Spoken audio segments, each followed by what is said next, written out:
why it wasn't announced. Hello, how are you? Hello. Great to have you. 30 seconds, your name. Akunwadama from Idibu. Okay, great to have you. Talk to Peter. My great governor, stop and do. I remember when he was governor of Anambra State, do well. May God bless you. That's the only time I have to tell you. Thank you. Really God give you, my governor. God give you. Thank you. Yeah. Thank you. All right, please give us. How many governors, how many councillors, how many local government chairmen, how many presidents can Nigerians honestly call in and say things like this for? Please subscribe to our page. It's really important. Subscribe. Support us. Hello, how are you? Great to have you. Your name, where you calling from? Yeah, my name is Kanye. Yeah. Okay, my question is to His Excellency is that currently, I don't think any legal party aspirants are contesting for governor, House of Rep, House of Assembly. So it's still on the structure. The question is, how will he manage the Senate without legal party? How will he manage the House of Rep? How will he manage all of them? Because all these people are very important before any presidential campaign can be successful in Nigeria. That's really important. Thank you so much. My sister, Dr. A very powerful woman out of the UK, will still call you after we have Peter Obi. You know, you will talk to us about the healthcare sector. She's a powerful one, work with the Blair Institute. I'm sure you're listening to this. So sorry, we are not calling you now. Please forgive us. Hello, how are you doing? 30 seconds, please. Yeah, hello, good morning. Yeah, morning, yeah. My president, Peter. Yeah. Obi, God bless you. Rufai. Yeah. Rufai, this is Mr. President, go for the blind man. Okay, Mr. President. My president, my young president, Baba God has drawn it up to be brought back to change this country, to train, to talk to people like us, blind people like us. I'm not going to stop you. Unless God has not signed it. Peter, let me use the opportunity to talk to my brother. Just 1 minute. 1 minute or 30 seconds. 30 seconds. I apologize. Let's take other calls. A lot of people are calling. All right? A lot of people are calling. Okay, Dr. Ebere, a powerful woman, Ebere Kereke from Blair Institute in the UK. She just said that she's listening to us all the way in the UK. This was the woman that made it possible. She worked on the fact that she championed the concept that we start producing COVID-19 vaccines in Africa. Very top Blair Institute health, administrator in the UK. Very good person. All right. So my co-founder, if I will send his regards to you, and definitely we'll still have more engagement. But please subscribe when you follow us. All right. I'm taking comments on YouTube. A lot of people are saying, "Obi, now you big, may God bless and protect you." Let me take more 30 seconds call. Hello, how are you? Hello, good morning. My incoming president, Mr. Obi. Great to have you. This is my call from Ajebule. Yeah. So what are you going to do about the business area in Nigeria, the business issues? Like for me, since I started in 2018, me being to stand in my business, I find it difficult that I even speak in the shop because the little money that I will use to let me rent an apartment, I'll still use to put in the shop because of the cost of goods. So please have to do something about it. And you have to help us. Please, be the business people. I'm really finding it difficult to cope, sir. Please. Okay, thank you so much. Business people find it difficult. Hello, how are you? The average Nigerian businessman is in serious trouble because the attack on our life is too much. People are yet to understand that this election is a fight for our lives. And if you are well to do, it is a fight for the lives of your family. How can you be doing business and 40% of your budget is for bringing electricity, is for buying diesel? How can we survive in such a state? And things are going to get worse because they keep mortgaging the future of the country by borrowing more. They finished what is on ground, killed what they can kill. Now there is no money coming, production is not working because we cannot produce because of lack of light, lack of structures, lack of funding, lack of everything you can think of. Everything is against your life as a business owner in Nigeria. Even the government with their policies are against your life. Everything is attacking you. And yet, we are not seeing this as a fight for our lives yet. Shall your question? Good morning. I'm Sonto from Anambra State Music Actually. Okay. Yes, I just wanted to know, we the students were actually confused every time. The whole situation of the country, everything. We just want to know because it seems we actually don't want to let the practice those guys apart, but the way I see it is as if we are losing hope. The students are losing Because of the recently concluded election in the state, I don't know, the case of vote buying and nothing actually done about it.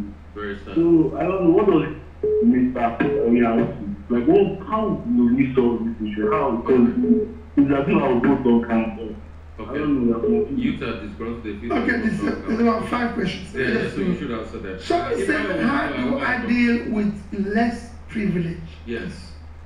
Security. Mm. The purpose of government, the reason why people came together to talk about government and the existence of government is because of the less privilege. Is to protect, the main job of government is to protect the set of privilege, the poor people in the society. That's what our society is not doing today. And that will be priority. That's why I said, rather than start building governor's mansion and first lady's mansion, I went to open the roads. Yes, on in an area called IML in Anambra West, everything. You can go there and say, what did Peter Obi do for you? Because it's critical. So for me, I can answer this question with what the young man asked about businesses. Governance is about protecting micro, small businesses. This is the engine of growth of every country. I will support that to be able to turn around the economy. And I'm a finance person. I'm a trader. I have a combination that I'm coming from where I'm a micro business person, I'm an entrepreneur, and I'm a finance person. So I know what you can do. And I know that this country, I'm talking from experience. And I've done it somewhere, and people have seen it. We have supported businesses. If you go today and go to all the businesses in Alabama, they will tell you what Peter Obi did. How you opened up industrial park where people built industries. The other time came to commission about 5, 6 industries there. If you go there, they will show you in Onitsha. They will show you what we're doing. If you go to Newi and go to Enosin, to the Chikasin, they will tell you what we did. It's simple. So it's not in. I listen to the blind man. This is a country that never cares for anybody who is disadvantaged. They don't care for anybody who have any form of challenge. Because it is not a country, they're not even caring for those who are well. So it is something we need to go into. It is critical. It is important. People ask about, look at students, talking about, they are confused. Why should they be confused? They should be in school. Schools are open in Ghana, and people are going to Ghana to go to school. Somebody told me, when I was traveling to Egypt, I met people who said they are in school in Egypt. Nigeria are going to school in Benin Republic, in Togo. Nigeria. You know, why would that happen? What are they demanding? We have a situation where people are, one person is stealing 80 billion. Wouldn't that have been paid to the census people? Wouldn't that have made impact? We're celebrating criminality in the open. Healing structures. Healing people that are actually robbing us to death. We are healing them for their political deftness, for their sharpness. People are killing us, we are healing them. If this is not Stockholm Syndrome, I don't know what it is. Extreme Stockholm Syndrome. Our suffer never do. Getting money and all that, and then they're saying another person is stingy. Even those who are telling you that they saw me sharing, let them go and show you. Maybe I get somebody 10,000, 20,000 now. But people are sharing even foreign currency that we can't even find for those who want to import goods that they need for critical areas, spare parts and everything. You cannot get. As we are healing people. They are very sharp. They know how to play the political game. Peter Obi cannot win because these people know how to maneuver. They know how to win over there. They are sharing tens of thousands of dollars to delegates. People manufacturing things in Nigeria here cannot get dollars to import stuff. You go to the market, you are crying that everything is expensive. Rubber is expensive, leather is expensive. What can your brain not compute the connection between everything? Where do you think the dollars that these manufacturers should have to get things cheaply and to get raw materials cheaply and then manufacture things cheaply? Where do you think those dollars that they are not getting, where do you think it's going to? Where do you think the politicians are getting their 10,000, 20,000 they are giving to Delhi? Put 2 and 2 together. Ampara, sorosoke. You can't move by transport to anywhere in this. It's so expensive. Nigerians can't even travel. Because if I want to take bus now to Onitsha, it costs me between 10 and 15,000 naira. If you want to go by air, it's 50,000 naira.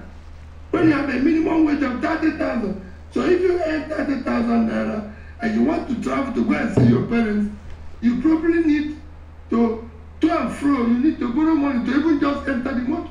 Not to talk about bread you give them when you get there. That cannot work. So we need to make the country productive. That's why I said we'll move from consumption to production. But those who are holding it hostage, they refuse. Those who are sharing money to be there, are they saying they're going to work? No, fine. You cannot share this amount of money if your purpose is going to work. And like somebody said about comment, and then the most interview people, let these people come. The way campaigns are done all over the world, Rufai, is by people going around every corner of the country, talking to people, saying the same language every day. But here is the only place we vote people, they're not talking, they're not doing this thing, they're not telling you to verify. Nothing. They are not placing one agenda. They are not telling you anything logically on how they are planning to fix anything. Just give me power. Give me power. I will hear you when I'm there. I will make everything free.